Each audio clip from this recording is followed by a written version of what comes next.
Hey, welcome to my channel. My name is Lobo. This is ZooPF Visual Effects. It is a visual effects channel. For those of you who are new, if you like that first couple minutes of the video, please like and subscribe. It always helps me make more videos like this. For those of you who are visual effects, I hope this tutorial really helps you guys go to the next level. As you see here, the title states for itself, the only tutorial you'll ever need to learn Element 3D once and for all. That being said, let's get to it. Alright, let's start a new composition. We're going to keep this at 1080p for the sake of the tutorial. We are also going to call this Flash versus Monster. Enter. And let's go and create a new solid. Call this Master City. Enter. Let's go ahead and create a new element within the Master City. Let's click on the scene setup, and I want you guys to import one of the OBJ files that I left for you guys, and it is under the YouTube folder for you guys. And go down to City Streets, click on that, City Streets OBJ, click on it, and leave everything where it's at and click OK. Now it might take a few minutes for you guys to download this file, first of all because it should only be 25 megabytes, but it's 500 megabytes, only because Element 3D is yet not designed to do 3D modeling.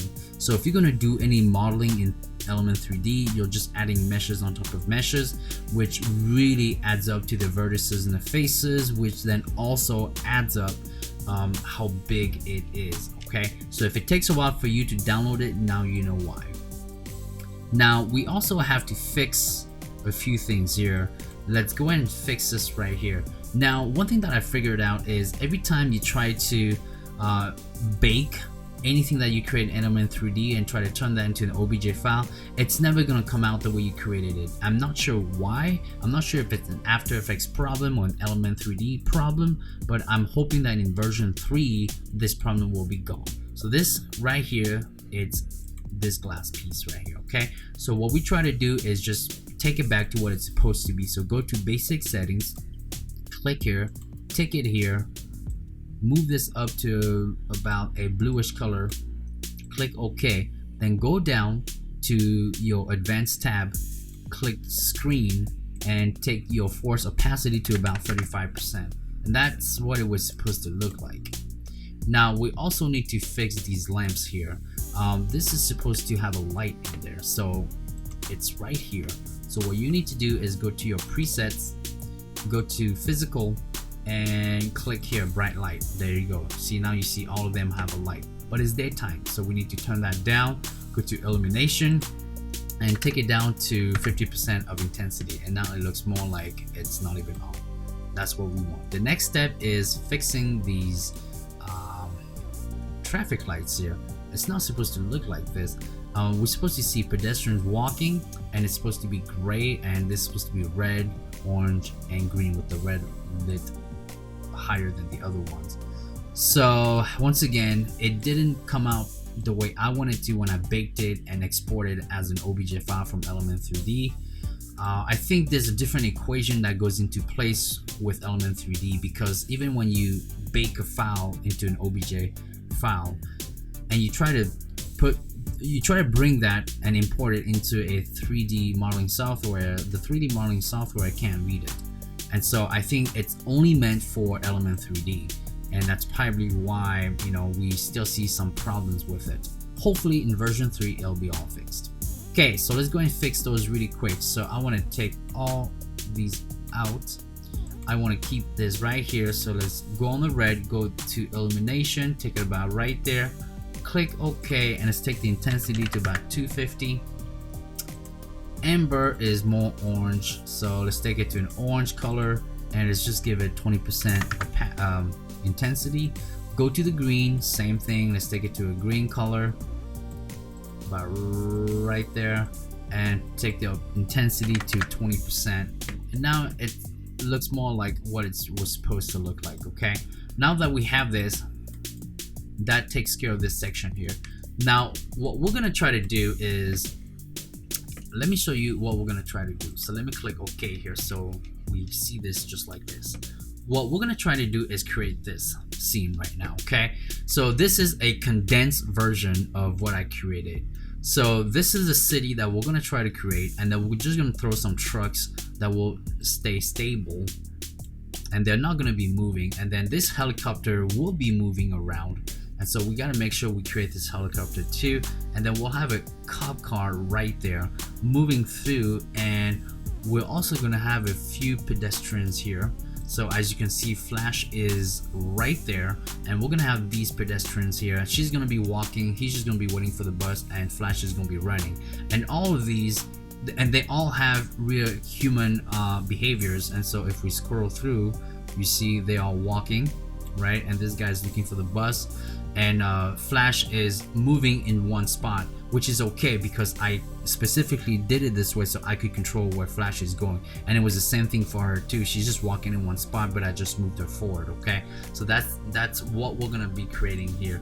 And for the police car, we'll just make the police car move forward really quick, and we'll have the camera facing the police car, moving with the police car, either from the front or the back or the side. And here is our monster right there, and the monster also has behaviors. So if we zoom in very quick and you scroll our timeline here, it's screaming. So that's what he's doing too.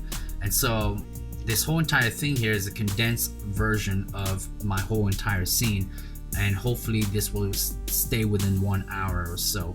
But that's what we're gonna try to recreate here. So once I walk you guys through bringing the OBJ files and the OBJ sequence, and I walk you guys through putting textures on all of them, I'm going to also show you guys to move these characters around, and then I'm just gonna pause it to this section here, and I'm just gonna have you guys recreate this whole entire section here by just looking at what you see here. And it will be easy to do that because I would have already shown you guys how to do it, and you guys will just pause my video and just recreate this whole entire scene. Once you have this whole entire scene ready, then we'll go ahead and move forward to moving the characters and moving the cameras, creating some depth of fields, creating some lighting, and also some shadows, and so on and so forth. All right, so let's go back to our Flash versus monster here. Since we are here already, might as well create a new camera. So go to layer, new camera, and we're gonna keep it at 35 millimeters because we want to do a widescreen. Once we're here, if you click on this icon here, it's for the whole entire camera movements. Left mouse button allows you to move in a 360 manner.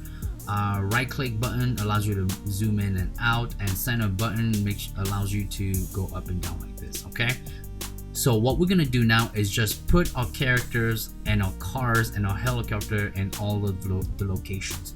Once we have that done, then we'll focus on the buildings. So let's go ahead and save really quick.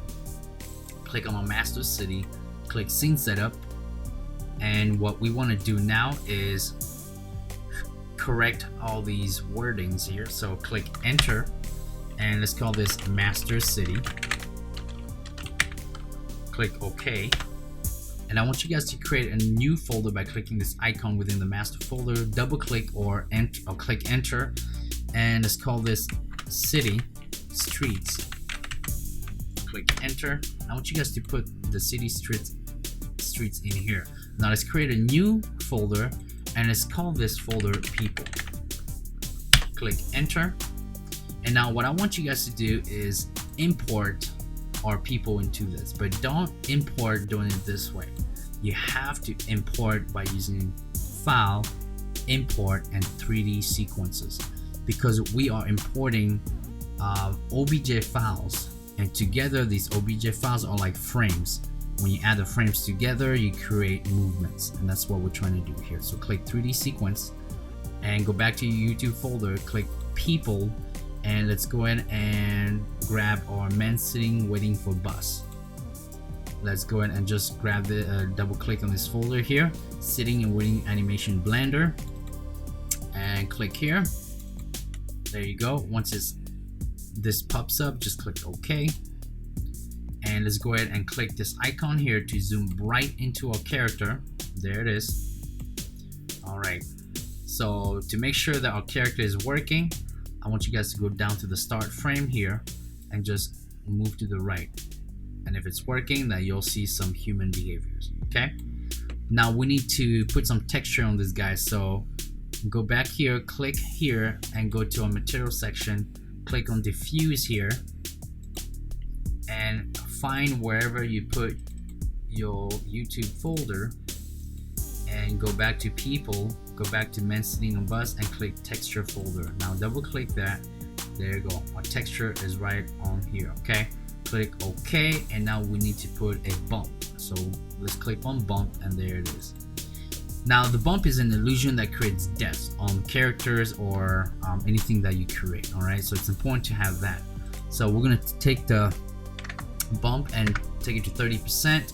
I also want to make sure that the environment multiplier is turned down a little bit, so I'm going to take it to just 40%, and I'm going to give it a bit of gloss and at 5%. What I also want to share with you guys is that when it's time to texture anything that you create, what you'll mostly be using is the diffuse section, the normal bump, illumination, and that's about it. When it comes to environment, it's already here. When it comes to occlusion, it's right here, or it's within After Effects in the Element 3D tab.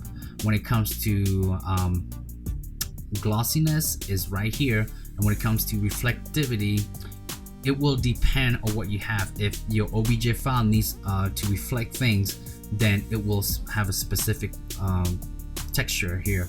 For illumination, same thing. If something needs to be illuminated, it'll have a specific texture that will have illumination. So let's say if this is supposed to illuminate, it will have a specific texture just for this to illuminate, and you would put it right there. Okay, and that takes care of the texture section. All right, so this looks pretty good right now. So what we need to do is we also need to assign this to our auxiliary animation. So we know that this has no assignments yet, so I want to make sure I put this in channel 1. So once again, click here, go to auxiliary animation, and make that into channel 1. Okay, once it's in channel 1, we're gonna keep it right there, and we're gonna click OK, and your character is right there. He's really tiny, but he's right there. Okay, so go to group 1, go down to Aux Channels, and go to channel 1, and that's where he is. Okay, to make sure that we know where he is, let's move this up. There he is, super tiny, he's right there. So we might even have to increase his size, but until then, let's just move him here.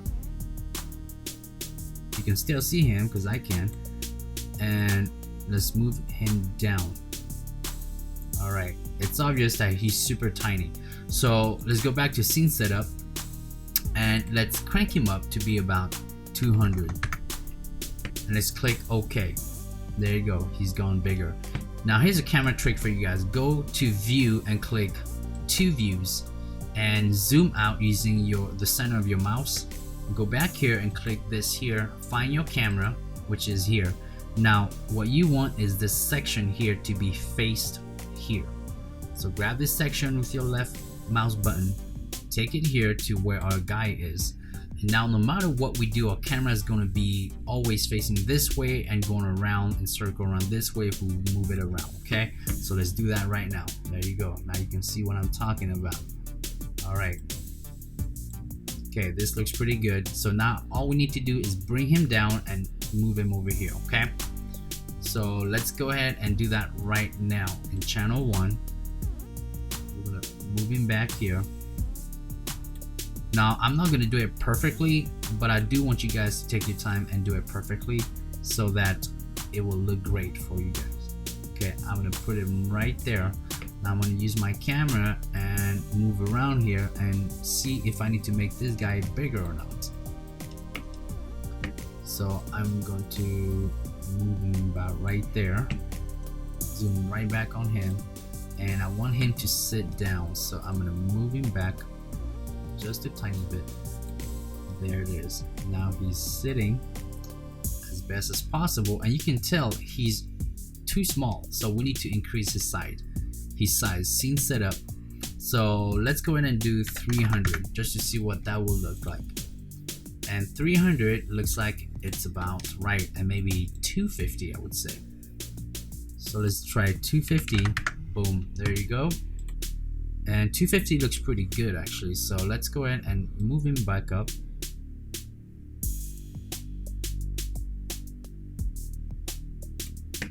Alright, so now we just have to play with the numbers here. So let's go ahead and lower this to 18.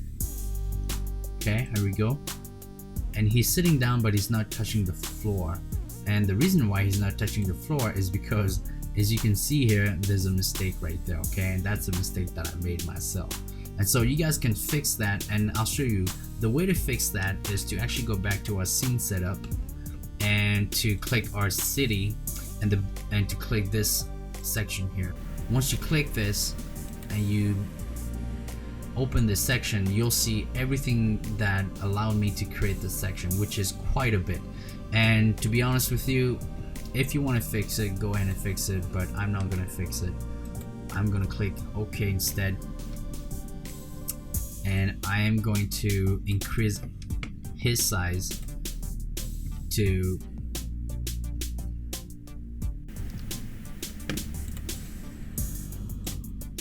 275, and I'm just gonna have him sit down where his feet can touch, and we'll be cheating the shots, but it's totally okay.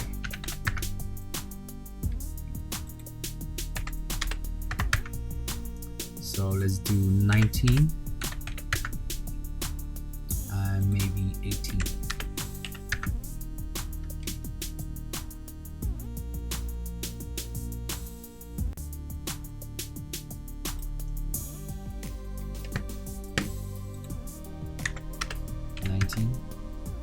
Alright. Okay, that looks pretty good. And I'll probably keep him like this. Alright, there you go.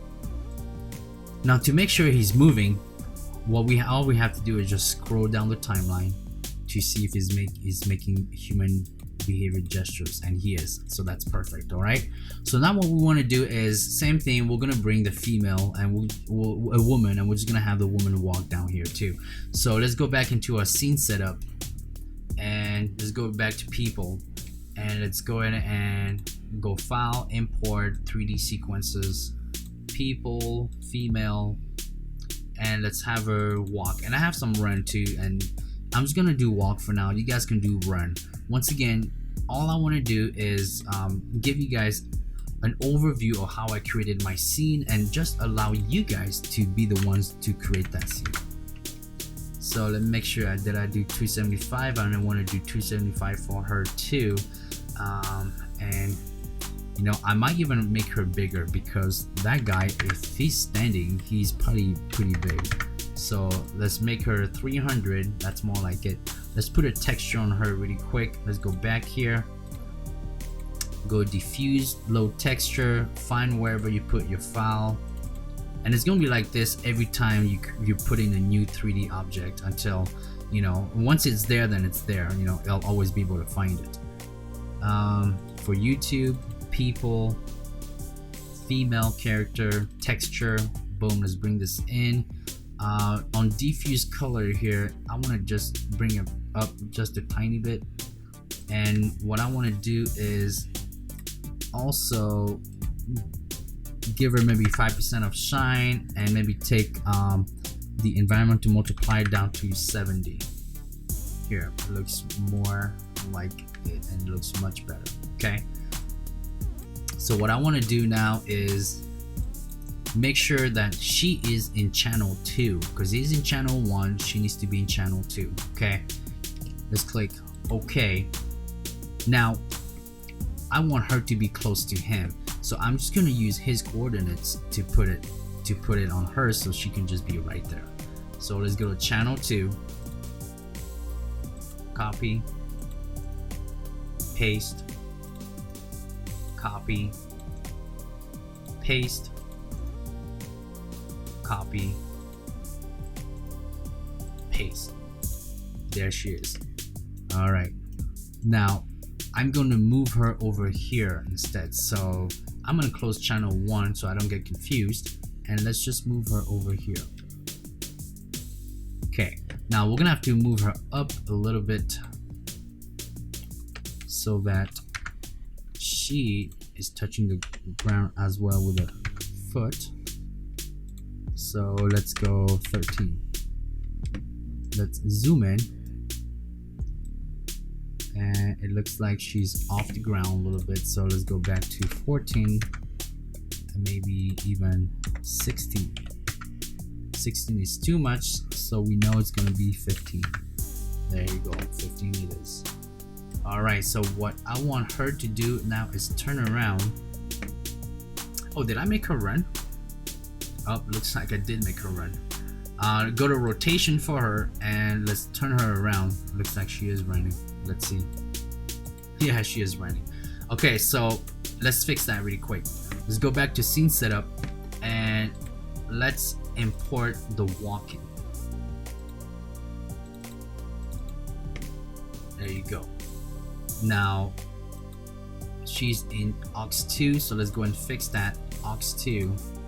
I'm going to delete this and I'm gonna make her scale of 300, and I'm just gonna put her texture back on her. And once again, because I brought a new 3D object, I have to refine my folder. There you go. So I'm gonna put this about right there. Whoops. And I'm gonna take her glossiness to 5%, and I'm gonna take her environment multiplier to 70%. There you go. And there's no need to worry, because as soon as I click OK, she's still gonna be where she is because the coordinates are still here. Okay, but now we need to fix this. So let's go here and let's click 12. 12 looks good. Great guess. So let's make sure she's walking too. So let's just scroll around. There it is. She's walking. Fantastic. Okay. Now we don't need to do any motion of anything yet. We're just putting our characters into places, and that's all we're doing right now. So make sure you save your file. Go scene setup, and let's go ahead now and create and bring a cop car. And we want to make sure a cop car is right there. Okay, so I want you guys to create a new folder and double click on it and call it police car. I want you guys to go to file, import 3D object, go to YouTube folder, cars, and Camaro Highway Patrol. Click on that and click OK. Now here's our car right there. So let's zoom in really quick, and we might need to either resize it or not, but it's okay. But first, let's go ahead and unclick our people so we don't see them. We need to do a few fixing with this car. Vitre, which is window, we need to go down here and make that, and actually force the opacity down to about 30%. Okay, so let's go ahead and do that. You guys can keep the car like this if you want, but I kind of like it when it's shiny, so I'm just gonna shine it up a little bit. Anything that says body and black, I'm just shining it up. There you go. There you go. There's that, and we'll go do the white section too.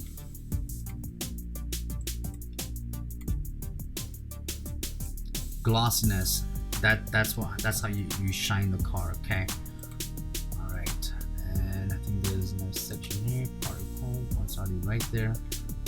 Okay, how does it look? It looks pretty shiny, pretty good. You guys can go in there and do more details if you want. For the sake of the tutorial, I don't have time to go in here and fix everything as to my eyes pleasure, but you guys can do that yourself. Okay, and the reason why I didn't bring any other vehicles, guys, is because all the other vehicles are like this. There's so many textures that it would take it takes half an hour to a couple of hours just to come up with a car that you actually like the way it looks. That's why we're only going to use the simple cars here. That makes it easy for us. Now we're going to bring some police officers, so let's go in and go to 3D object and go back to YouTube, people, police officer 1, And what you want to do is just bring a Blender animation that is just a still frame that I took from Blender of the police officer. There it is right here. He's super tiny in his car. Yeah, look at him. He looks like Groot. So what we want to do is we actually want to increase his size here. So let's say 200. Let's see what 200 looks like.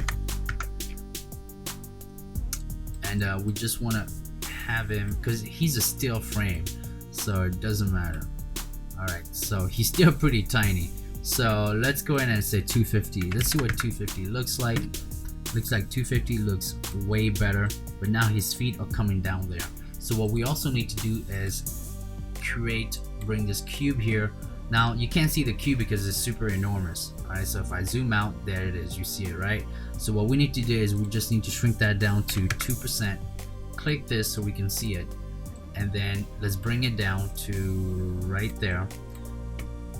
Let's shrink it down. If you click this icon here, you can shrink it and resize it as you see fit, and that's a great tool to use. And we also want to elongate that as far as we can. Click back to this icon to move it however you want to. And now I want you to go back here, click this on the material and go to diffuse color, take it back down to black, and we're just going to take our environmental multiplier and take that to 50%. Now it looks like it's part of the car, which is fine, and that's exactly what we wanted to do.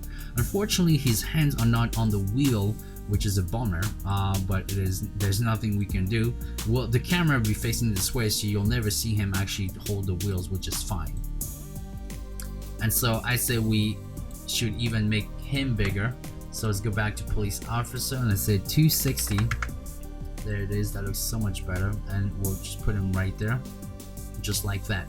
Now let's put some material this police officer. So go down to material, click diffuse, and once again we have to find our folder. And this could be tedious, and it will be tedious, I'm not gonna lie to you guys, but it is what it is. Okay, so let's go to people, police officer, and police officer, and there it is. That's his texture. And let's go ahead and go to normal bump. Let's put a bump on this guy, and there it is right there, just like that. I want to make sure his glossiness is at 5%, and I want to make sure his environment is actually at 60%. Alright, that looks better to me. Let's do a quick zoom in, and there it is. And as you can see, his hat is hitting the top of the car, but it doesn't matter. Alright, now let's put a buddy of his in the car too. So let's make sure that we are still in the police car folder. Import 3D object and people, police officer number 2. Blender animation is just a still frame, no worries. And his buddy is right there too. So let's go back here to make sure we did at 260, and we're gonna do the same thing for his friend at 260. There it is right there. And what we want to do is bring him back and have him sit down as well, about the same size, moving back a little bit and moving to the chair so he looks like he's part of the car too. Make sure the feet are not stepping down. He's a stepping down. So let's go ahead and grab the cube and just move the cube down a tiny bit. There you go, just like that. All right, and it doesn't matter once we have the car moving, because it's gonna move fast with some motion blur. No one's gonna pay attention to that bottom piece right there. Alright, let's put some texture on this guy here. Once again, click on your material section, diffuse. Let's find the folder, people, police officer 2, police officer 2. There it is right there. Let's put a bump on this guy. That's his bump right there.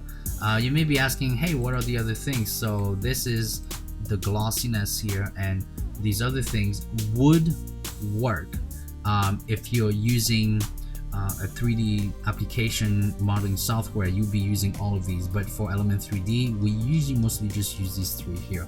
But we don't need any gloss on this guy because Element 3D already have gloss, and it's right here. So I'm going to do 5% gloss, and once again I'm going to take this guy's environment multiplier to 60, and there it is. Here or there, they're right there, both in a car, and we're just gonna leave them like this. Now the next thing we need to do, because we want these tires to be moving while the car is moving, so go back to police car and go down like this, click this icon here, and this is the main car, okay, and this is the tires. These are the tires. So to make sure we know what we're doing, let's just unclick these.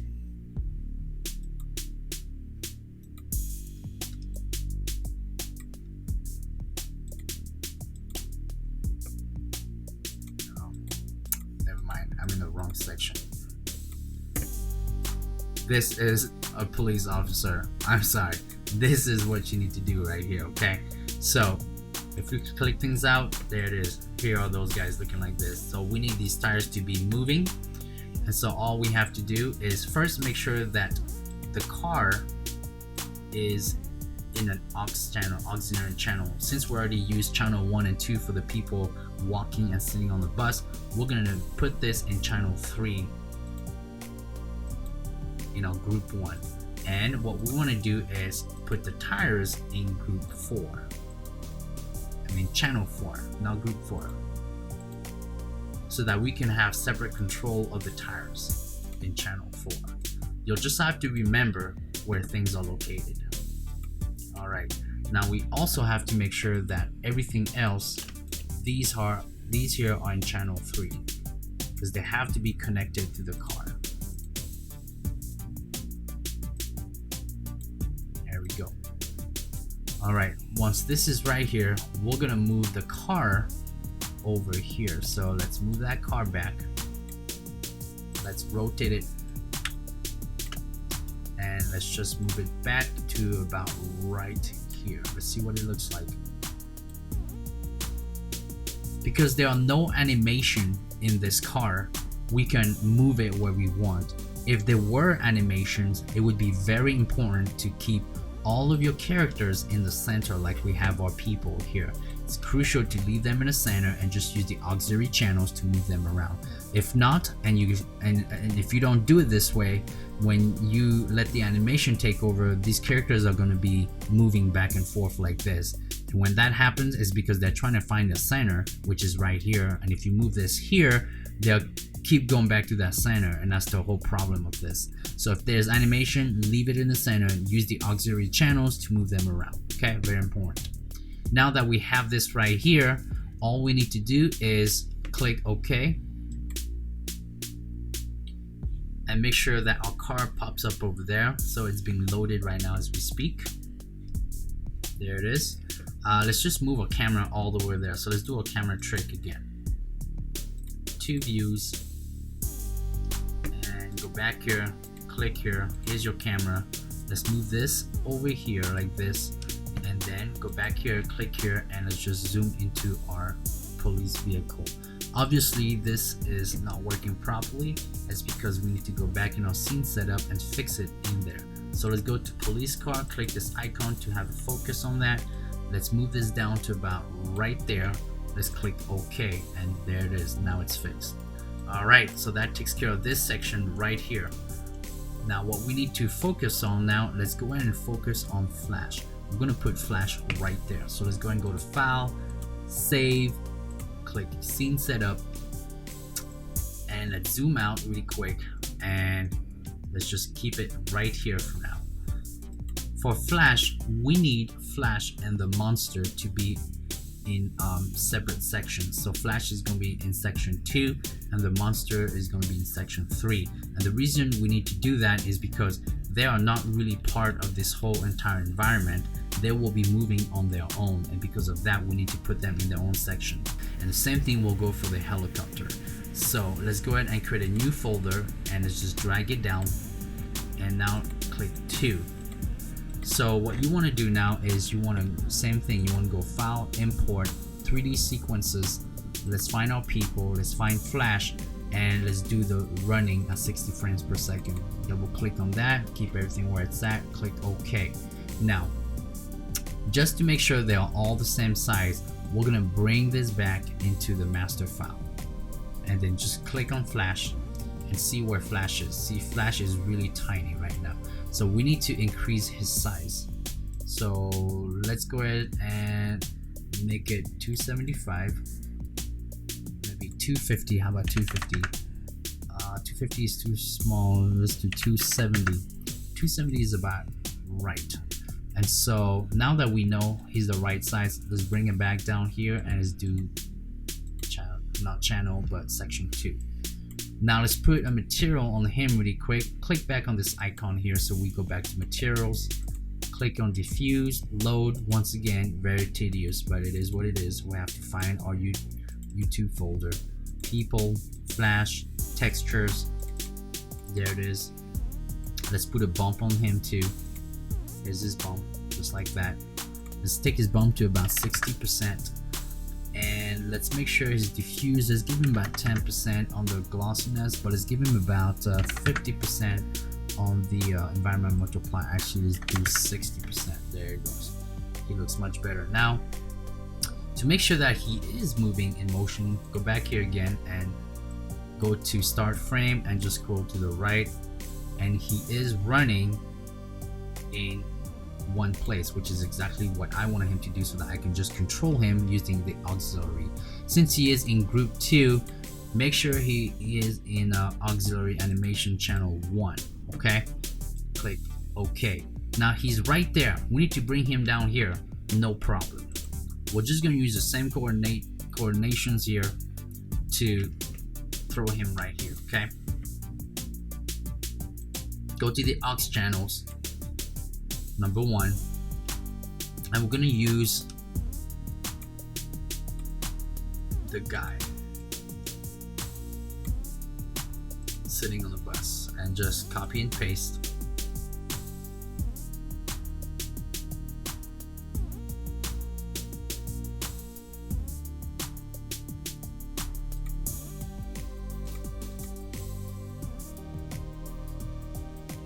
Looks like I made a mistake here, so I'm going to, there you go, undo my mistake and go back here and copy, paste, and go back here, copy and paste, and go back here, copy and paste, just like that.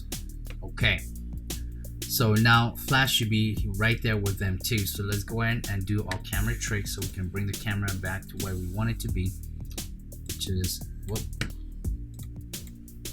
click on camera and right there. All right, let's zoom in really quick. There's Flash, and where we want Flash is, we want him to be right there. Okay, so let's just go and move him right where we need him to move. So let's go and close group 1 and just focus on group 2, and right here is where we need him to be, and we're going to do some rotation because we need him to rotate this way. There you go. Let's zoom in closer, and we just need him to be just a tiny bit higher up. So let's go here and let's say 18, 17. There you go. 17 seems to be about right. All right, so that takes care of Flash right here. Okay, all right, so once again, let's just scroll and just make sure that all of them have a human behavior that they are doing. There you go. Perfect. Okay, now let's go and zoom out. So we have Flash here, we have both of civilians right there, we have the police car right there with 2 police officers who are in still frames because we don't need them to move, we just need the police car to move. So now we are going to add the monster, and we're gonna just maybe put him high up because when we put up buildings, so that he can just be on top of the building. So let's go ahead and click File, Save, go back to our scene setup, and we want, once again, so let's rename this to Flash, and let's create a new folder. Click here, move this folder down, and let's group this in group 3, and we're gonna double click on that and name this monster. And we're gonna go to File, Import 3D Sequences, find your people, find the monster, and let's go in and do the screaming animation. Leave this where it's at, click OK. Here's our monster. Now, just to make sure our monster is the right size, let's bring him here, and you can see the monster is kind of tiny. but we do want the monster to be way bigger than everyone else. So let's go and just make him 500 period. 500 looks about right. And so let's bring him back out and let's do group 3 for this guy. He already has his material on, which is fantastic, but what he's missing is his bump. So let's go and go to monster, mutant, textures, let's put his bump there, and let's take it down to about 60%. I also want to take his environment multiplier down to about 20% and just keep it like that. He looks pretty cool as is. Alright, to make sure that he is going to be doing something, let's go and just scroll really quick, and there it is. He's doing some animation, which is really cool. Okay, that's what we want. Now let's make sure he's also in channel 1 of the auxiliary animation and click OK. I'm going to keep him there, but what I'm going to do is close group 2 and open group 3, auxiliary channels, group 1, and I'm gonna do is I'm gonna put him high up in the air like this because there's a building here that he's gonna be standing on. Okay, so I'm just gonna leave him right there for now, and let's go and close that. And now let's go in and take care of the helicopter. So let's save, click scene setup, and what we want for our helicopter is to be in channel, or not channel, but group 4. Okay, so let's, well, we can keep these up, it's fine.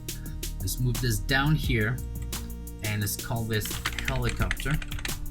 Click OK, and don't turn it into a channel just yet. Go to import 3D object, find your YouTube channel helicopter, just the OBJ file. Don't click on this one, but click on the Blender one. This one doesn't work, but this one works. So I took this file into Blender and I exported back out into an OBJ file, which allowed me to make it work better. Most files that work properly, you'll always see these available. Okay, so click OK, and here's our helicopter. What we need to do is make sure our helicopter matches our people. So take it to people, and all we want is to match our helicopter to our scene. As you can see, it's enormous, right? So let's go ahead and just say what does 5% look like. Let's zoom in.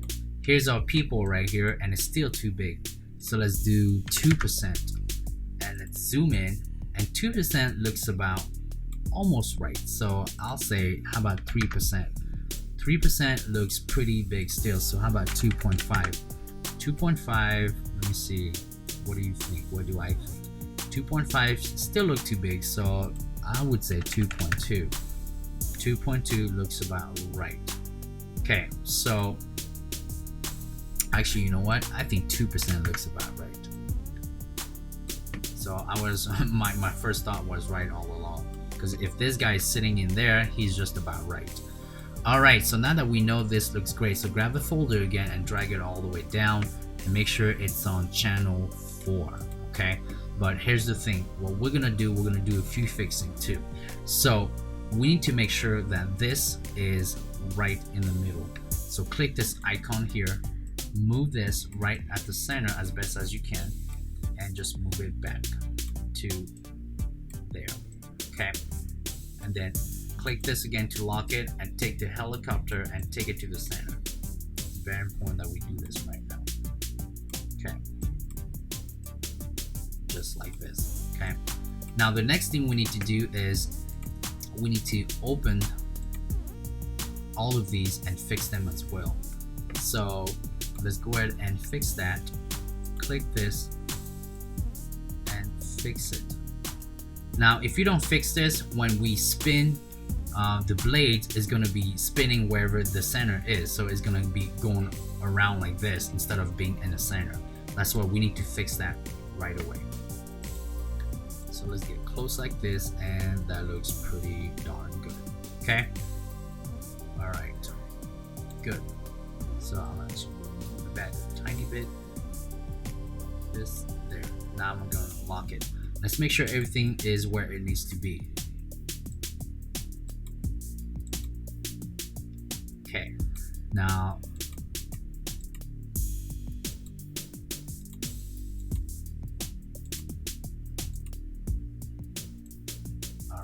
That's exactly where it needs to be, and that's exactly where that needs to be.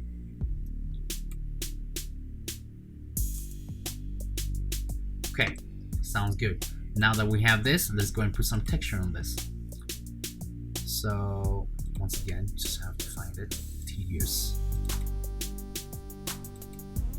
Helicopter, texture. For the blades, let's go and put the blades down. Let's go and also put a bump map there.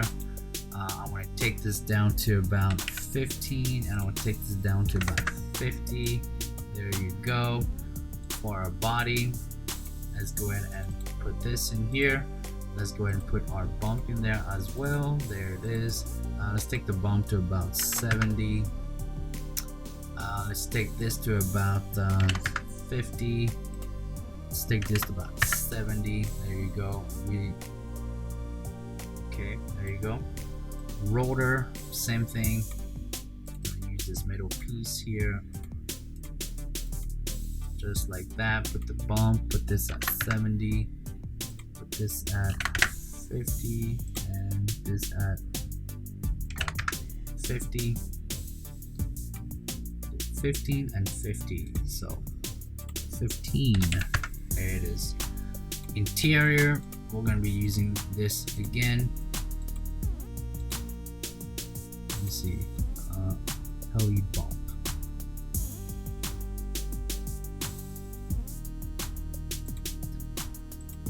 Sorry, I was just looking for something here. Let's go in and use our bump here. And let's take this to about 60, 50, 40. There you go. Our glass, let's take our glass all the way dark, and let's go all the way down. Now once again, that's what I did. I went to diffuse and I just clicked on that and I just made it dark. Okay, click OK, go down to advanced tab, and just there you go. About 86 is about beautiful right there. Okay, that's what we want. Now you guys can put some people driving it too, but we're never gonna see people driving it, so I'm just gonna say 90% for this. That's it. Okay. All right, and this is this section right here and this back section, so I'm just gonna keep it black, just like this, and I won't give it any gloss. I'm gonna say 25 on that and like 30 on this, and just keep it like this. All right, and there goes our helicopter right now. So now we just need to make sure that these are assigned properly. Okay, so the Elise is the blades, the big blades. So I want to make sure this is on channel. To make sure it's working properly, you got to click on this section here. Click clear, and let's do channel 1. And let's go back here, and also we have some rotor. Click here. Yep. So the rotor here is the third section. So 1, 2, 3, and it's right there, which is great. And we're gonna make that into channel 2. All right. And this is all that we need to do. Click OK, and it's gonna load off our chopper here. There it is. Chopper is loaded. What I'm going to do is go to let me see, 1, 2, 3, 4. Group 4. I was trying to remember what group he was in, because that's 1, 2, 2, 3, 4, 5. You know what? Just to make sure I don't get confused, channel 4. Okay. Because the last thing you want to do is start guessing and messing everything up. So what we want to do is we just want to bring the helicopter up to us, and so let's go ahead and bring it to us. Then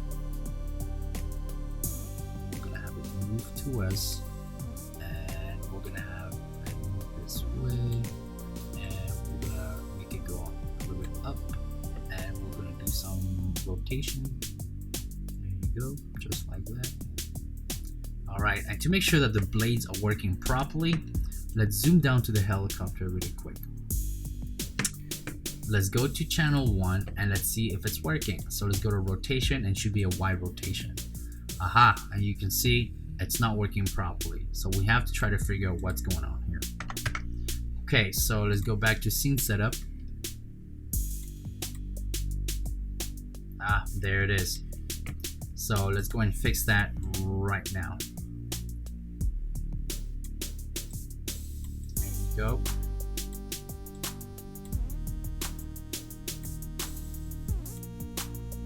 All right, now there it is. So what we did, we did it this way, and we centered it, which is great, but then we also needed to do it this way to make sure that it would work properly. And now let's try again, and it should be working. There it is, working like a charm. Okay, very important. Let's make sure our rotor in the back is working too. So for the rotor, I believe it would be this one right here. Yep, and it's not moving, so it's working properly too. Okay, there you go. So that takes care right there of the things that are moving. All right, and here's our guy right here, which will probably be right there instead of up here. All right, so that takes care of that. So now let's go ahead and start working on our building. So let's go ahead and save really quick, and let's go to clean setup, scene setup, clean setup. What am I talking about here? All right, scene setup. Let's go ahead and close these because we don't need these anymore. They're all set for us. I want you guys to go ahead and click on the master city, and actually let's create a new folder and call those buildings. Okay, I want you guys to go to import 3D object, YouTube folder, and downtown buildings. Okay, OBJ. Now sometimes how things are put in folders, they automatically come out with the textures on, just like what I did here on the city streets. If you clicked on it, everything came together and ready to go, except for a few things we needed to fix. Sometimes it does that, and sometimes it doesn't. But when it does, just have a smile on your face because you just saved yourself hours on top of hours. Here's our building right here. Let's click on it to make sure that it's textured, and it is textured, which is great. Now what we need to do is make sure that the building are proper to the size of our characters or the whole entire city itself. Okay, that's very, very important. So what we want to do now is just go ahead and increase the size of our building to make sure it's the right size for everybody.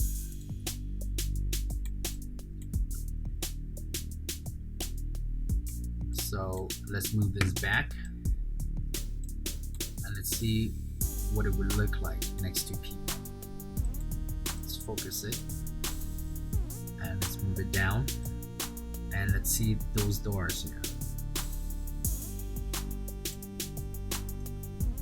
Now it's totally up to you guys, okay? What I'm just trying to do is make sure that it will look as best as possible. Okay, so this size looks pretty good actually, so I'm gonna just go and fully do 270 and keep it at a number that will work better. Okay, now what I want you guys to do is I want you guys to also import all the other ones into our scenes and recreate what I created too. Okay, so that's very important. So we know that this is at 270, so I'm just gonna move all of these to 270 as well, and there it is, just like that. But you know, some you might have to change the size if it just looks kind of strange. And one other thing I want to talk about is, what if they are not textured? Then what do you do? Well, you guys have already had some experience with texturing because we've been texturing those guys. But if it's not textured, this will look white, and all you would have to do is you would have to click here and just find your texture. So if we go back to our buildings, YouTube buildings, textures will be right here. Okay, many modeling artists will make sure that it's easy for you to texture everything. So here, as you can see, it says 02, and if you look here, just find number 2. So there it is, 2 is right here. Okay, that's all you have to do, and you just have to match the numbers as best as you can. So if we click here, we go down here, there it is, 02 is right there.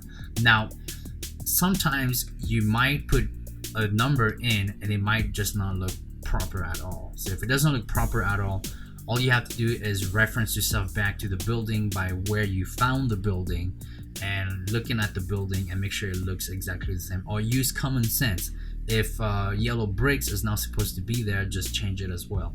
The great thing is we were very fortunate that this modeling artist already had everything textured for us. Okay, if not, trust me, it would be a pain for all of us to do this right now, because even sometimes when it's well put together, it might not look great either, because nothing's ever perfect. That being said, I want you guys to go ahead and bring all of these buildings into our scene here and create exactly what we created. Okay, so what I'm going to do is I'm going to go back here to this scene, and I just want you guys to recreate this whole entire city that we did with the buildings. But before we do that, let's go ahead and put the cars in too.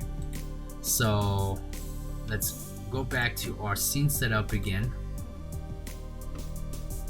and all of our cars will be located in here, and these are cars that are not moving. So let's go and create a new folder and just click cars. Type in cars. And I want you guys to import from our folder cars, trucks. Okay, and this is our OBJ file. Just click on that, click OK. Now our truck is bigger than a whole entire thing, which is fine. We'll just scale that down to a size that we believe will work. Just click OK. Alright, and let's just move that car next to people and see what it looks like, and it looks actually pretty good. So I'm actually going to say 5 instead. Yep, and that looks better. Let's go ahead and put some texture on that car. So let's click here, let's click there, let's find our folder. Of course, very tedious, but it is what it is.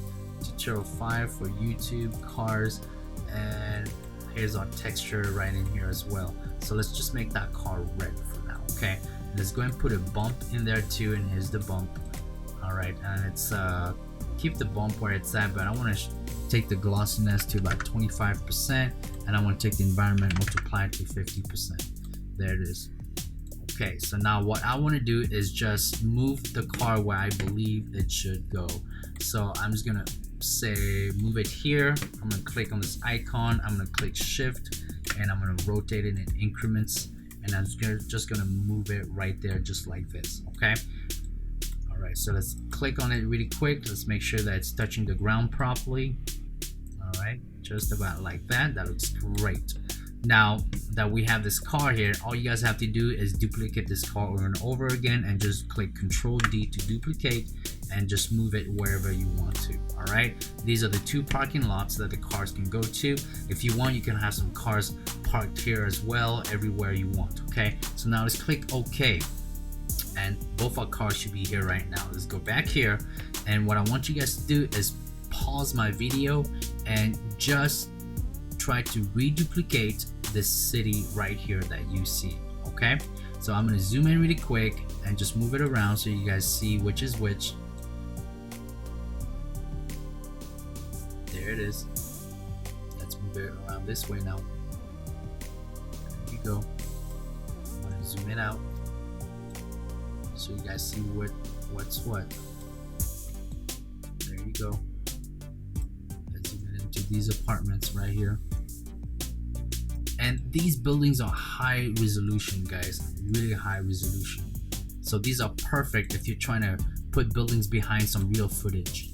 They're so high resolution, you just do a quick depth of field, no one would know that they are fake.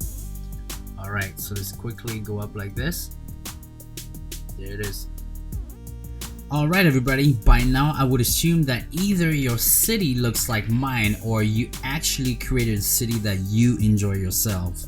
That being said, it doesn't matter what your city looks like as long as you still have our streets clear here. So what we're going to do is we are going to have our police vehicle move from here to here, and we're going to have our monster here jump from there to there, and we're gonna have Flash run from here to here. He's actually gonna go around the block and find himself right there where he'll be meeting the monster. In regards to the helicopter, we're probably just gonna have the helicopter move around as we see fit, and we're also gonna make these blades turn so you guys see how I did that as well. Hopefully this will be shorter, but we'll see how it goes. Once again, I always try to make my tutorial short, but it's hard when you have so much you want to share with you guys. And once again, I think this tutorial is the only tutorial you need to understand how to use the main components of Element 3D, and the rest you will just learn as you go because you'll need them as well. Let's get to it right now. So what we want to do is we just want to go back to our scene setup so we know what's what. So we know that Flash is in group 2, auxiliary 1, I believe. So let's double check. Yes, he is. Now that we know that, let's click OK again. We are in group 2 here and auxiliary channel 1. Let's go ahead and zoom in. Okay, and if your computer cannot handle all these buildings and cars and people, take all these buildings out. Just take them out because we don't need them they're just for looks. Okay, take them out and your computer will run much faster. So what we want to do is have Flash run over there first. He's just gonna run straight to the traffic light. So what you want to do is make sure you're on 2 views because you want to make sure you can see him too. So the first thing I'm going to do right now is set my camera where I believe it should be. And it's really up to you guys where you want your camera to be, but I just want to be right about right here for Flash so I can see him run better. And we're going to be setting keyframes for the camera and keyframes for Flash running. So let's go ahead and open this up. We are in group 2, auxiliary channel 1, and the running part for him I believe will be this one here. So if you're not sure, just always double check, and there it is. I was wrong. It was not that one. So it's this one. So let's put a keyframe right here, and at 1 second look over here and make sure that he's just running straight to about right there. So let's go in and make him run, and about right there is where I want to stop him. Okay, that's about where I want to stop him. So I'm going to bring this back, and now what I want to do is I want to move the camera with it because I will need to know how well it's working. So go to transform, make sure that your point of interest and position are both clicked, and at 1 second we're gonna have the camera click here, follow him. Now this is your point of interest here, so what you want to do right now is actually take the point of interest all the way here, okay, so that the camera will go all the way there, and when it's time to pivot the camera, it'll pivot from your point of interest. So at 1 second, let's just go ahead and move it all the way here, and I can see that with my point of interest there's already a mistake right here, so I'm gonna move my point of interest back over here. There you go. That's where I want it to be. So I want to make sure also that I am moving my camera to the point where the Flash is always centered as best as possible. Okay, so let's just move back, and as you can see we are following Flash. So I'm gonna put this to half, and I'm gonna click the space bar, and I just want to see what's happening here. And as you can see, Flash is kind of moving in slow motion, right? And so the reason why he's moving slow motion is because our composition is at 24 frames per second and Flash is moving at 60 frames per second, so he's kind of moving in slow motion. So what you want to do is you want to go back to your city streets, and you want to go down to your baked animation. So usually it'll be locked here in particle look, unclick particle look, go down to baked animation, and usually it looks like this, and just click that, I'll take you here. So what we want to do is, let's say if you just wanted him to run at the regular 24 frames per second, your speed here would be at 250%, but we want him to run pretty fast, so we got to crank it up to 2000%. Okay, once you click here, he'll be running pretty fast actually. So let's click the space bar again, and there you go. And what we also need to do is turn him around so he's more facing a 90-degree angle, so we'll go and take care of that too. All right, that looks better. So I want to quickly fix where he is, so I'm going to do negative 90 degrees because I had it on negative 83 degrees, and as you can see, it's pretty straight already. So let's click on the space bar again and see how that looks. Alright, at 1 second, and there it is right there. See, that looks pretty good, guys. I'm pretty satisfied with that. But now let's see what it would look like with some motion blur. And so go to your render settings, and usually it's shut off, so all you have to do is click on it, go down to your motion blur, and I usually would put this scene at either 32 or 64 depending on how well your computer can handle that. And it doesn't matter how powerful your computer is. Every time it's time to put motion blur in, it will always slow down your computer. The best motion blur that I figured out that works really well with speed is actually the one that came from a Revision Effects, and the RSMB. That's pretty good and it's pretty fast and it works efficiently. But I also figured out that the motion blur from Element 3D is pretty good too, but it's really slow to render. So let's click on, there it is, and we already see some changes. And if you look at it, it has that ghosting effect, and we don't want that. So that's why you gotta crank it up to 32 or 64.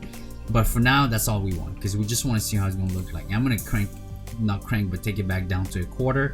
And I'm just gonna click the space bar. Okay, there we go. 1 second. All right, there it is. So that looks pretty good. Now, when you guys crank it up to 64, everything will look so much better, and it's as if he's running extremely fast, which he is. I mean, if you can do a block within, or 2 blocks within 1 second, you are the Flash. And you know, for those of you who know Flash very well, leave a comment down below. Let us know how fast he really runs. How fast would he actually really run 2 blocks? Because if it is half a second or even a quarter of a second, then make sure it's appropriate for you. But for us, we're just gonna keep it like this. All right, what we're gonna do now is turn this back on to full. I'm gonna shut this off because we don't need this. Now I want Flash to be running. He's right there and I want him to turn. So what I need to do is make sure that the rotation is clicked on the Y and that the Z position is also clicked on, because when we're moving this way, the Z is how it's going to move up and down. But if you're moving on the X axis, then that's what you want. Okay, so let's go ahead and I'd say in half a second, we're going to just rotate. You know, let's put a key here. We are equally going to make him turn this way, -180, and we're going to make sure that right here he's at back to -90. Put a keyframe right there. Make sure to put a keyframe here as well. And once he's here, I'm actually going to move him a little bit further out, not too far, but just enough so it gives that look that he actually turned. There you go. And then I'm just gonna move it just a tiny bit up, just like that, so it looks like he turned. So let's quickly look at what it looks like. There you go. That looks like he's turning. Okay, and that's what you want. All right, so from here to another second, I say we take him all the way here. So let's go and do that right now. Took him back down. Oh yeah, there he is. He's right there. I can see him right there. He's right there. All right. Now what we want to do is we want to make sure the camera is moving with him too. So about right there, we're gonna go back to our camera setting, and we already have our positions here, which is great, but we're going to take it about half a second. Make sure we match with these key points here, and we're going to pivot the camera to him just like that, and we're going to try to align it as best as possible, just about right there. Okay, and then from here to another second, we're going to move the camera. And don't worry if he's like this, because we'll move the camera back up. Not down, but up. There it is, just like that. Okay, and we'll move it. There you go, just like this. Okay, so let's see what it looks like. So we get here, and this is where you're gonna have to fix it. Because once we're here, he is turning already, and so what we need to do is make sure that the camera turns faster. So let's try that.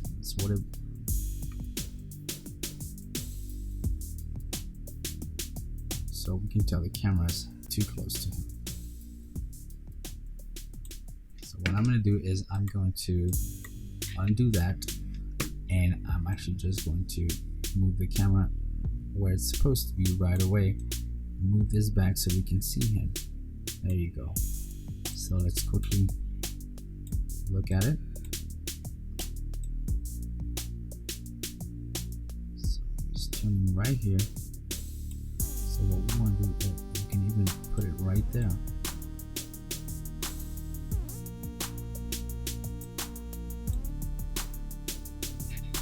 Okay, so let's see what it looks like.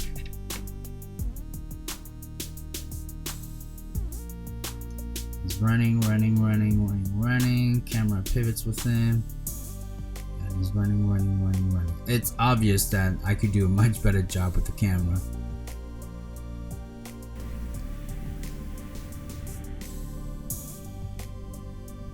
Alright, let's just look really cool.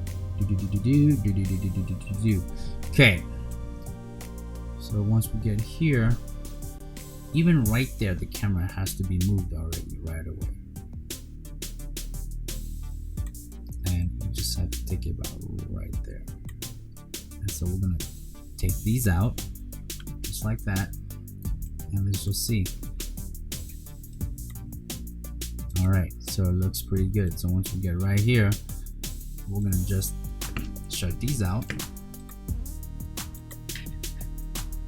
And what we're going to do is once we get here, we're actually going to go here.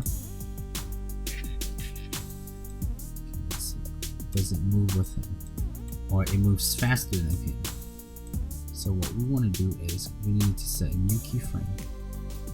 And we need to just have the camera just chill for a little bit. Wait for him to turn. So what we can do is we can delete these. There you go. And just delete these as well, and just follow him again.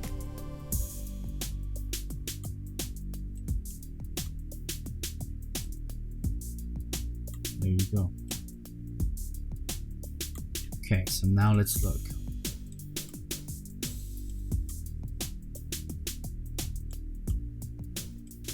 Okay, so about right there we're losing. So halfway through we just have to bring the camera back. There he is. Then there you go. Now we're back on track. So about right there, we lose him again. So just take the camera back, just like that.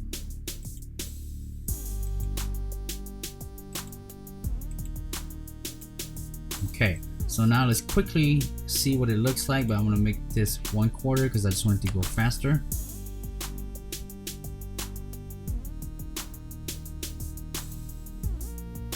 Okay, so because our camera is moving really quick, we kind of have to match the movements of the camera. So about right there through,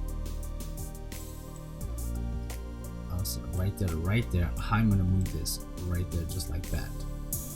So let's see what it looks like from there. Yeah, that looks much better. And from there to there,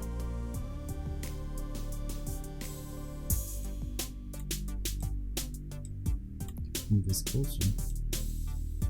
There you go. We'll move this closer too. Right there.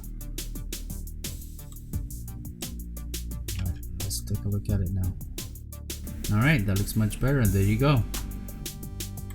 And so you can even move the camera further back. There you go, just so you're right behind him like that. Alright. So that would take care of this right there. And then what we need to do now is just have him run this way and run that way. So what I'm going to do is I'm going to do that really quick, but I will fast forward the video to the point where we're already here. And then hopefully you guys will take the time to do that too. Okay. So I'm going to pause it here and have it ready for you guys.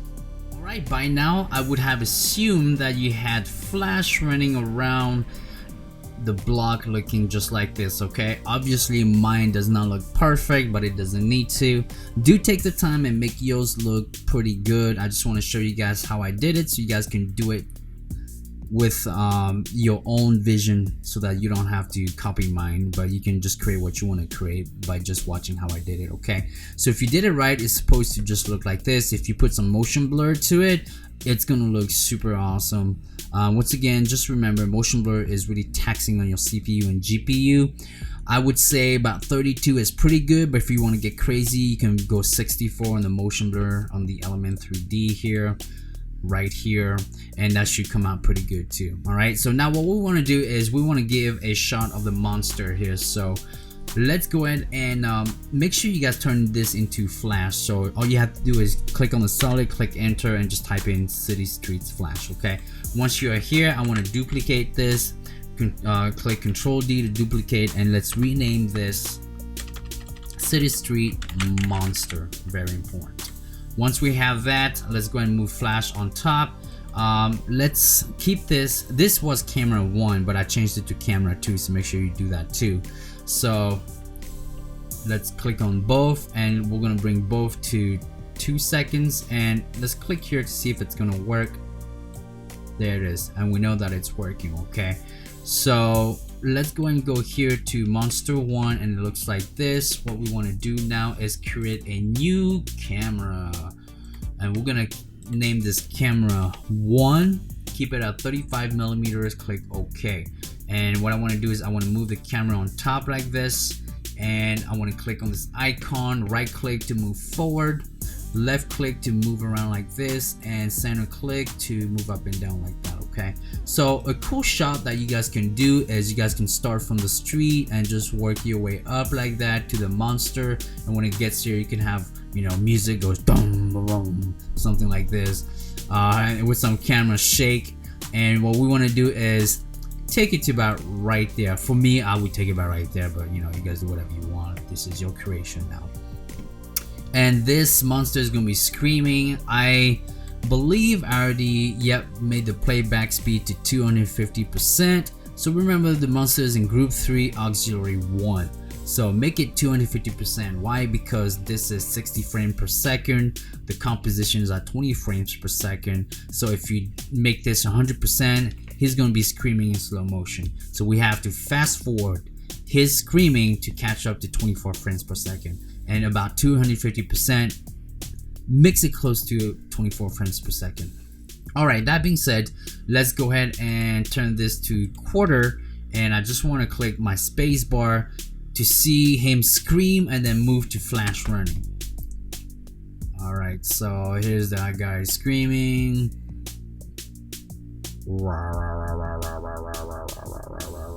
I would assume that's what it sounds like. And then here is Flash running to save the day. Yay. So let's do it really quick. Rah, and Flash running. Rah, Flash running. Rah. Just kidding. All right, so now that we have that looking like this, is exactly what we want. So rule of thumb, create many cameras for many shots. Don't use one camera for many shots, because you'll have to create some keyframes, and that is a pain. Don't do that. Bad juju. Same thing with solids. As many shots as you want, create as many solids that you need to, and just rename them. It's the easiest way to know what you're doing. Okay, and the question that might be asked is, okay, but is that going to be taxing when it's time to export?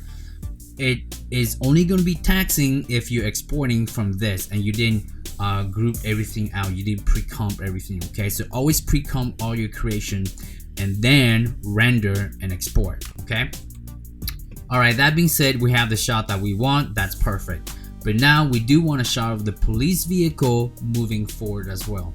So the police car, I remember, is in group 1 and auxiliary 3, with the tires in auxiliary 4.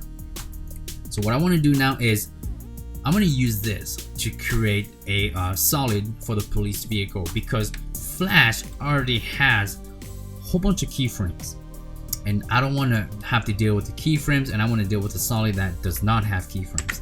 So we're going to do that. We're going to move this up, and let's look down to Flash where it ends by right here.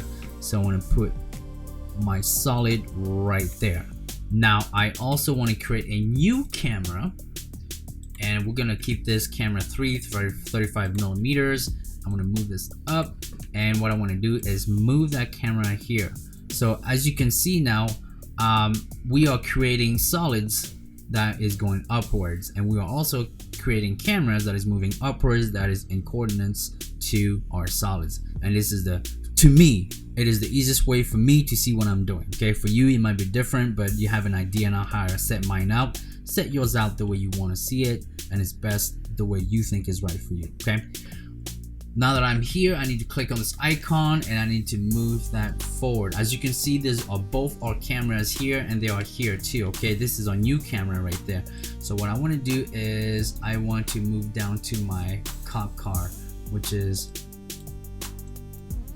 right there. Okay, I'm going to leave it like this so I can just see the cop car move. All right, so I'm going to click enter, and I'm going to rename this cop car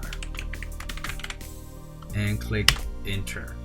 All right, from here I'm gonna keep my start right there. I'm going to go to group 1, auxiliary channels, channel 3 and channel 4. I have to admit, the more channels you work with, the more you're gonna get confused. It is inevitable that you will get confused and you will mess things up, and so remember to save. If you don't, and things don't come out right, and you exit out and you're like, oh crap, I didn't save, you're gonna start crying. And it's okay, because I would cry with you too, especially if you've already put a lot of work into it. All right, so we know for a fact, I believe this will be the one to move up and down. I mean, to move the vehicle here, but I could be wrong, and I'm totally wrong. So let's just go and undo is this one right here. So we're gonna start a keyframe here, and we're gonna take the car to about 10 seconds, and we're gonna move it forward to about right there. And I need to move this back to 4 so I can see better what I'm doing. There it is right there. Okay, I'm gonna click save, and I'm actually gonna go to the solids so I can better see what I am doing. Group 1, auxiliary channel 3, and I'm gonna have auxiliary channel 4 up as well, because I just need to make sure I know what I'm doing, which most of the time I have no idea. Okay, so I know that my car is moving in the Z position, so I'm gonna go down to channel 4, and I also want to make sure that these are going to be ready to turn the tires, but we can't see that until we get close to it. So let's go ahead and move our camera where we can see it, and this is the part that will be frustrating maybe for some of you. So let's go ahead and do a camera trick right here. If you guys remember how what I said last time, I'm going to click here. I want to move my point to my car. Okay, so no matter where I go, my point of interest is right where the car is. Okay, there it is right there, and that's exactly what you want. Set your camera where you want it. I'm gonna put it right here, and I'm just gonna go like this, just like that. Okay, both my characters are in there, which is perfect. Let's go back to channel 4 now and see which one will make the tires rotate. I think it's X. There it is. It is X, and that's perfect. So let's go ahead and set a keyframe for that too. We're gonna start like this, and what we want to do is we want to go to 10 seconds. Not 10 seconds, you want to have that spinning right away. So I'm gonna take it to -2000, because -2000 will make it spin this way, 2000 makes it spin that way. And what we want to do now is I'm just going to click this on, well, let's not do that yet. Let's make sure our camera is going to follow a car, since we already have a car moving. So let's go here and let's set a keyframe on our point of interest and position. Let's take it to 10 seconds, and let's equally move our camera to our car. Hey Flash, how you doing, bud? And so Flash is right there. What are we gonna do? Get rid of him. Very simple. We know Flash is in group 2, right? So just click him out just like that. All right, Flash is already running. We see him running, so we don't need to see him running again. Okay, now the car is kind of, it's perfect right here, but when it's right here, the tires are touching our mesh right there. So the way to fix that, guys, is very simple. You just go back to channel 3 and you raise the position right here. Okay, I'm not gonna do that because I don't have time to do that, but for you guys can do that. Okay, so now what we want to do is take it back to our frame here. I'm gonna take this down to 1/4, and I just want to see what it looks like. Okay, so I'm gonna press, oh, I can see the tires are not moving. So we need to fix that right now and ask ourselves, why are the tires not moving? The tires are not moving because obviously these are just too close to each other. So let's put it at 10 seconds and see what happens. Now there's also another way of doing it. It's to actually write an expression. So we're gonna go ahead and unclick this, and I'm actually gonna stop that, and I want you guys to click Alt and key this, and in here we're gonna write time times 2000, and let's see what that looks like. Okay, so same thing. So you can either do a keyframe or you can just do time 2000, and honestly writing an expression is best. The car is moving quick, but I don't think the tires are moving quick enough. So what I'm gonna do is I'm gonna stop it. I'm gonna type in 4000 instead. Okay, and let's see what that looks like. And we're just gonna let that roll just like that, and let's click here, and you know, 4000 looks so much better. So now imagine putting some motion blur in here, and the car will look just like in the video that I created. The tires will be moving fast, and the car will have that blur effect to it, and the buildings in the background will have a blur effect to it too. Okay, so now that you know this, from here to 10 seconds the car will be moving like about right there, and it's gonna get right there. Okay, so that's that for the car. All right, so we have Flash going around like this, and then we have the car going around all the way here. All right, that takes care of this. Now what we want to do is have that monster move around. So let's go and all right, good, we don't need to save. That's great. I'm gonna take this back to full. I'm gonna move it back in the center so we can see what I'm doing. Okay, so what we want to do now is I'm gonna go back to CD Street Monster because there are no keyframes. I'm gonna move it back up here, and I'm gonna call this CD Street Monster Jump. Click enter. I'm gonna create, and I do know it's at 10 seconds, so I'm gonna stop it right there. I want to take this to about 10 seconds, and I want to create a new camera that will be at 35 millimeters, camera number 4, and I do want to take it and put it right there and drag it to right after the car has moved. So as you can see, we see all of our cameras, which is great. I'm just gonna move this forward, and what I want to do is just have the monster jump from here to here. Okay, but for now I just need to see what I'm doing, so it doesn't matter where I set my camera. Oh, see, so I'm just gonna go and do that trick right now real quick, and I'm gonna set my point of interest straight on the monster so it's easier for me to see what I'm doing. I'm gonna pivot it like that. Okay, so what we need to do now is we need to change from the monster screaming to the monster jumping. So I know my monster is in group 3, so I'm gonna go to scene setup, and I'm gonna shut this off. I'm gonna go to monster, I'm gonna keep it like this. I'm gonna go down to import 3D sequences, and let's go to our YouTube folder, people, monster, and we have the screaming, running, blender animal jump. This is the one I want, blender animation jump hit. Click that, click on this, click OK, and our monster's tiny here, so we just have to match it to this monster here. Alright, it's at 200 and I'm gonna take it up to 200. There it is. We want to make sure we match this. This is channel 1, so let's go ahead and put it on channel 1, and we can go and delete it out. And what we're gonna do is we're gonna put some texture on him right now. So monster 1 mutant texture, that's what we want here for our diffuse. For our normal bump, let's go and put this in. Let's put this at 60%. Let's go down, let's keep this at 60, but I'm gonna take this down to about 20. There you go.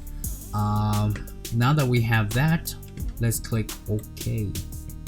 All right, now our monster has changed its position, and what we're gonna do is, because well, let me see, yep, we're right on track here. This is the start, so we just need to take it out and have him jump right there. Okay. Oh, all of these have our monsters in, so we need to just, you have two choices. You can just go to group 3 and delete the monster, or you can just shut it off. So I'm gonna shut it off on all of them. Oh, not on all of them. What I'm gonna do instead is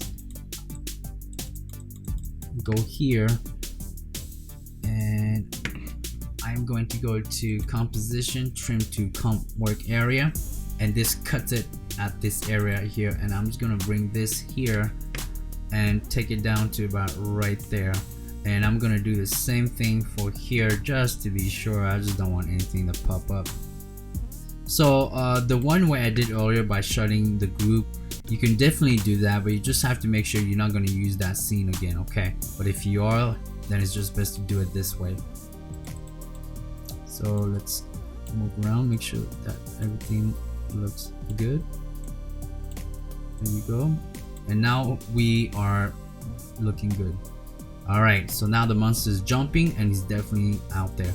So we know that he's already the monster is already at 250% playback speed. So when he is jumping, it's about right there. What you want to do is you want to slow the speed down. So let's put a keyframe here, and let's say maybe click page down and take the speed down to 25. Okay, now if we go here, wow, it's still not what I'd like it to be, so instead I am going to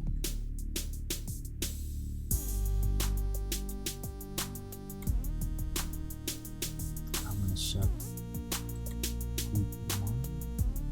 Oops, let's go to group 3. Particle look, baked animation. Let's take that to 5. Alright, let's take it to 12. Okay, but that's much better.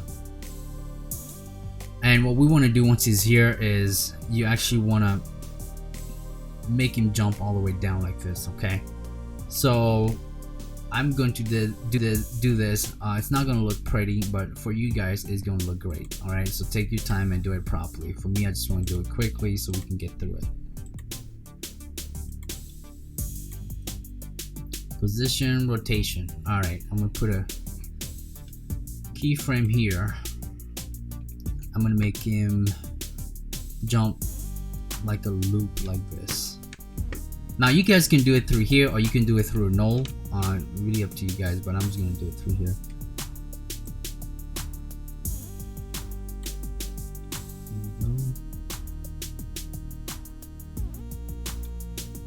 Let's open the channel so we know what we're doing.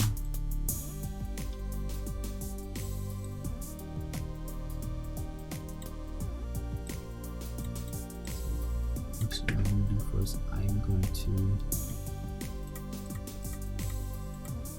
undo these things. I'm going to set a keyframe just for all of them, because I just want to be sure whether I'm going to use them or not. It doesn't matter. Then we'll go frame 1. Then I'll have him jump a little higher, and then I'd say 12 seconds. I'm gonna move him. Nope, not that way. Oh, actually, yeah, kind of have to do that. Move him here, and I'm gonna move him down to about right there. Okay.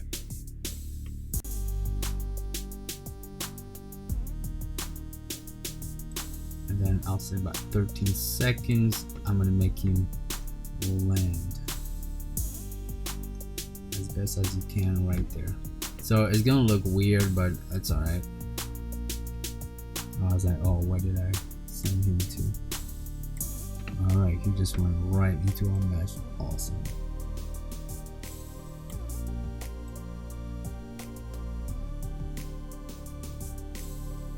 Okay, so about right there, maybe perhaps I'll take our speed, put a keyframe back to 250%.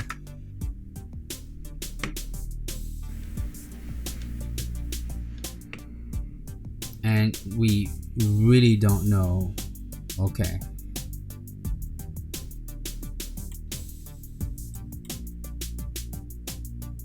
There you go. So we have no idea what it's gonna look like, but we're just going to do a quick shot just to see what it's gonna look like. Okay, so let's just play regular speed, and there it is. We know it's falling like this, right? So what we need to do now is create. So right here, we're gonna have him falling quicker.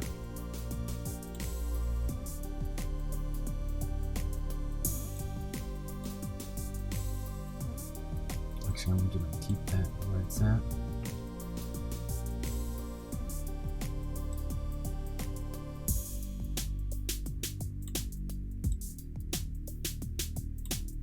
There you go. Let's put it halfway and just see what it looks like. All right, let's do that really quick. Okay, let's try this. Let's take this back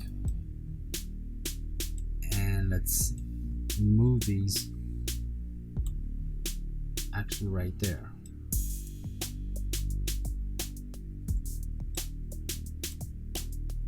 It looks like that might actually work better.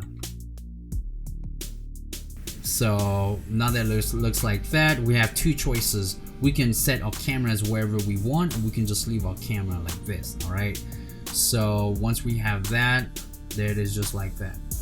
Okay, so let's have him jump from the helicopter's view. And what does it look like? There it is, just like that. Okay, then once you have a shot right here, then you can have a shot down there, and you know what, that's exactly what we're gonna do. So at about right there, we'll just create a new camera, and what we're gonna do is close this, and we're gonna keep this camera the same because we didn't set anything for it.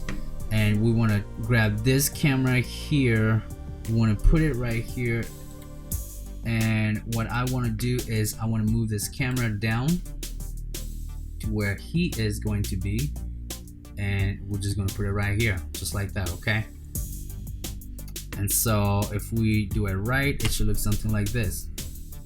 So he's gonna jump from this angle, and we're gonna switch cameras, boom, just like that, and he's gonna land right there. And when he's about to land right at 13, let's have fun and create a new camera, and we're gonna take it to this moment here, and we're gonna move it forward, and we're gonna put it right there, right in front of him, so we see his landing.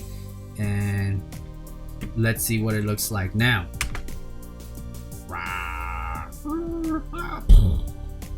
Just like that. And then he looks at us and is like, I did it. Oh, there it is. He's like, I will destroy the Flash.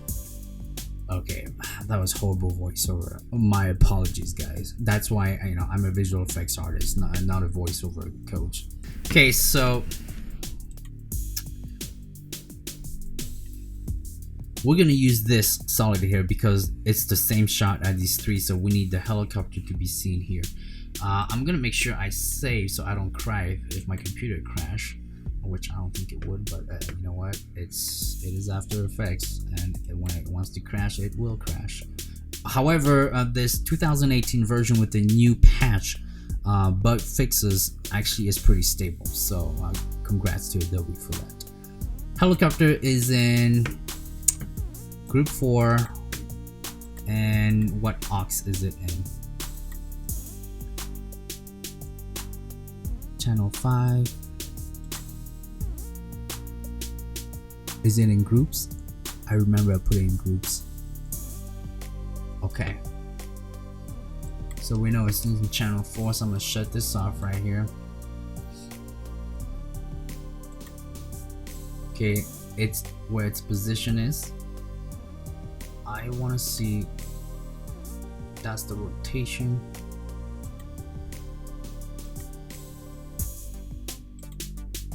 Oh, I'm not sure where I put it. Oh no, that's not it. Let's go back here really quick and take a look again. Channel 1. 1, 2, 3. Channel 1 and channel 2. Okay. Channel 1 and channel 2. Okay. All right.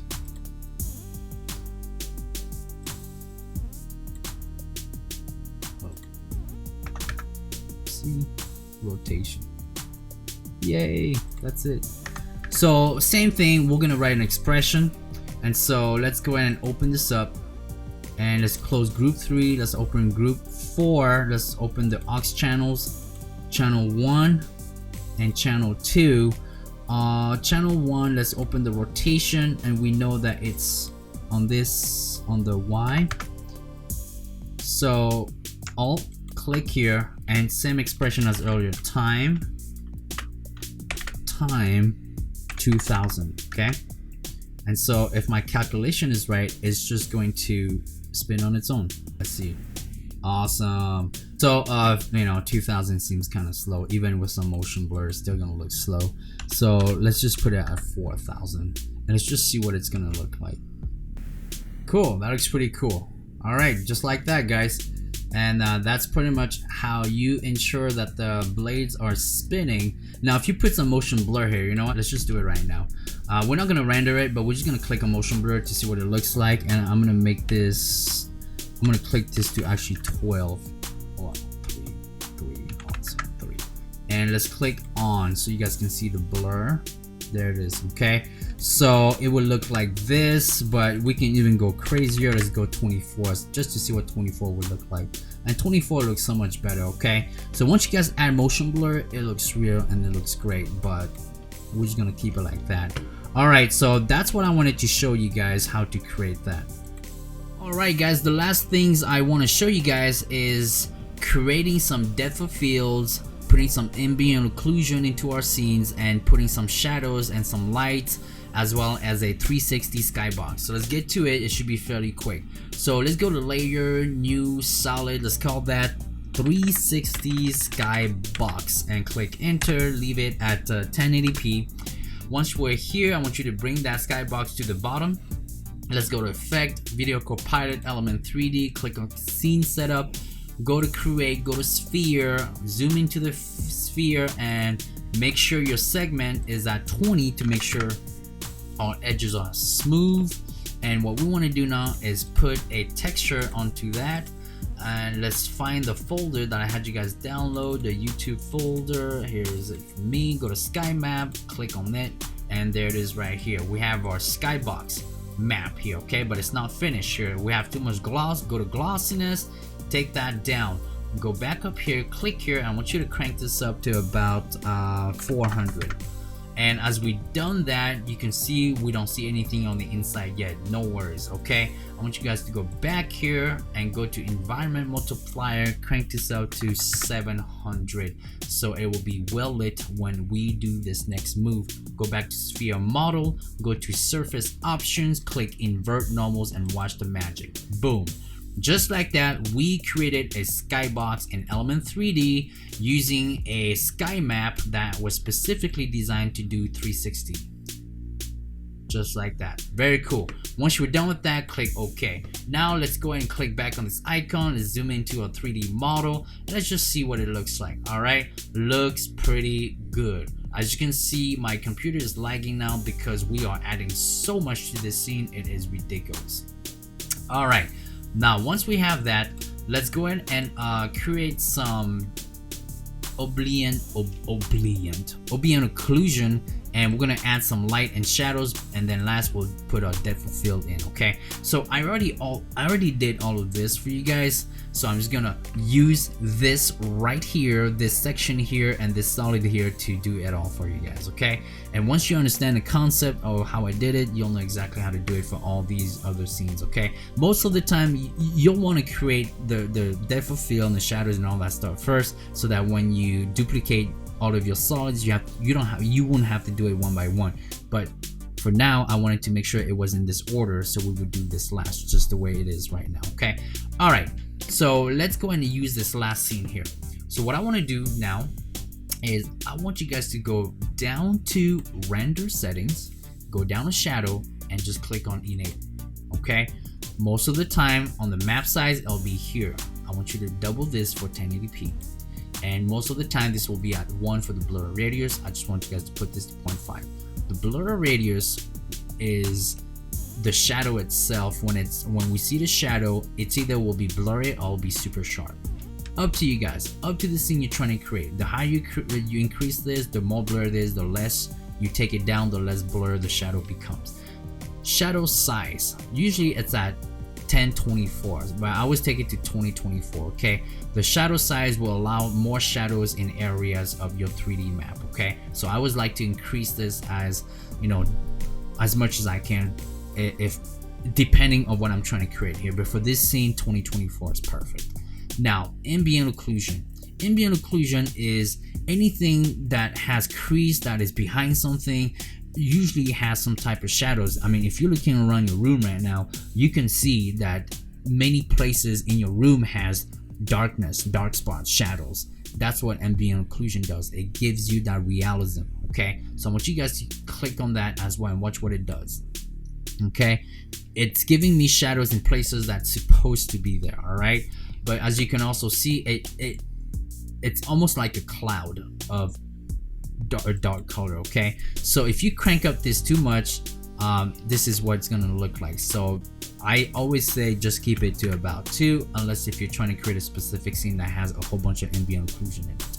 That being said, all of these files for me already have it. Okay, so what I'm gonna do next is create a light. So I'm gonna go to layer, new light. You want to make sure this is at 250 or around 300. Keep everything where it's at. Make sure this is click to cast shadows. Make sure this is at about 200 and watch the magic. Boom. Just like that, we made this whole scene pretty real. Okay, and that is extremely important. All right, so what you want to do now is, if you want to move the shadows in different spots, just go to our 2 views, go here, click here, and then click here, and make sure this is at the top. Your light is right here. Okay, make sure you're not on the X or the Y or the Z, and just move it around like this. I'm gonna leave mine right there because that's where I want it. Okay, now the one thing that I have found that is very still needs to be worked on After Effects and Adobe's side is the realism of the shadows. Look here, you see there's a piece of shadow here. Where's it coming from? We don't know where it's coming from, and it's supposed to be connected here. So what you're supposed to see is, yes, this dark piece, but also some trail of shadows connected to this post here, but you don't see that. And so that's a problem I have found with After Effects shadow. Now I'm not quite sure if it's a problem with Element 3D or a problem with Adobe After Effects, but it's not as well as it should be, and that's the problem that I have found. Okay, so what you want to do is move it in a place where it's gonna make sense to you. For me, I'm just gonna leave it like that, even though the shadows are not as real as they could be. Okay, doesn't bug me, and I'm okay with that. That being said, once that looks like this, make sure all your other solids have exactly what I asked you guys to do for this solid right here. All right, make sure this is click and this is click. All right, once that is like this, all you need is one light. Move your light to the very top and just go from there. Now let's go ahead and add some depth of field. So I'm gonna click this one out, and I want to take mine back to this first scene here, which is city, street monster, jump, and helicopter, and camera 4. If you did it the way I did it, you should be on the same page here. So what we want to do now is we want to make sure that this is focused and this is out of focus. What you have to do is you have to go to your camera and you have to go to your camera option. Okay, once again, I already created this, so mine will be quick and easy. Most of the time this will be around 1700 and some odd numbers. Where you always want to start is at 20. Okay, because at 20 it's gonna put your it's gonna put a line right here, and I'm gonna show you right now what it's gonna do. 20, and I'm gonna turn this on so you can see for yourself. Okay, and at 20, whatever is close to the camera will be in focus as best as possible. So you saw this little square here, right? It's at 20. So the further you go, the further the square go. All right, my focus was right here. Now you might be asking yourself, okay, am I going to be guessing all the way through? No, you're not. The best way to find your focus is to go back to our solid, and you go down to your depth of field, and you need to click focus indicator. This is how you find your focus. Anything that is red will be in focus. Anything that is not will be out of focus. So if we wanted this back end of the helicopter to be in focus, sure, it'll be in focus. But we actually want this piece to be in focus. And since I already figured it out, it's supposed to be at 230. This is how it's supposed to look like. Just like that. Now this is how you find the focus, and it's fairly easy, guys. Once it's like this, what you need to do is go back to your solid and just make sure this is back to pixel blur. Once it's back to pixel blur, you see exactly what it's supposed to look like now, just like this. Okay, and what you also want to make sure is this will be at 17.7. I think it will be extremely blurry. Okay, so let's do that right now so you can see it for yourself. And what's gonna happen is it's too blurry. It doesn't look real. Doesn't look like a real lens. So what you want to do is you want to take it down to what a real lens would look like. It's anywhere from 3.5 to 1.2. A really good lens depth aperture would usually be around 1.2. So I want to keep it at 1.2. This blur level here, the more you increase this, the more blurry this will become. But also remember, the more blurry this becomes, the more out of focus this also become. All right, so me keeping at 100 and 1.2 for the aperture is exactly where I want it to be. Okay, so this is how you create depth of field in After Effects using Element 3D. Hopefully that made sense for you guys. And let's recap really quick what we did. All right, we started with a street 3D model that I created for you guys in Element 3D, and we learned how to import OBJ files. We learned how to import OBJ sequences. We learned how to texture buildings, characters, a car, and a helicopter. We learned to understand what we need to do once we create something Element 3D and how we can export it out into an OBJ file for Element 3D to use only. Once again, we'll learn the codes and the prompts about that. Hopefully the problems will be fixed in version 3. We learn how to put things in the auxiliary channels, the 3D characters and the 3D car that we put in the auxiliary channels of the monster. We learn how to move these in 3D space. We also learn how to put ambient occlusion, shadows, and lighting in our scene. We created a 360 skybox. We learned how to use After Effects cameras to create very cool shots. And last, we created some depth of field. Guys, this is pretty much all you need to know, I believe, in Element 3D and After Effects to use it to create very cool scenes, okay? Once you can use it like this back and forth without any problems, you'll be able to do anything you want with it, okay? And the only thing that will push your limit is yourself. And of course, in version 3, I hope that the problems that we saw will be fixed, as well as Element 3D being actually a 3D modeling software. Alright, that being said guys, if you enjoyed what you saw, what you learned, and it was great and the length was right for you, please like and subscribe. It helps me make videos like this, and the more of you guys share my videos with people, the more exciting it will help me create something out of the blue.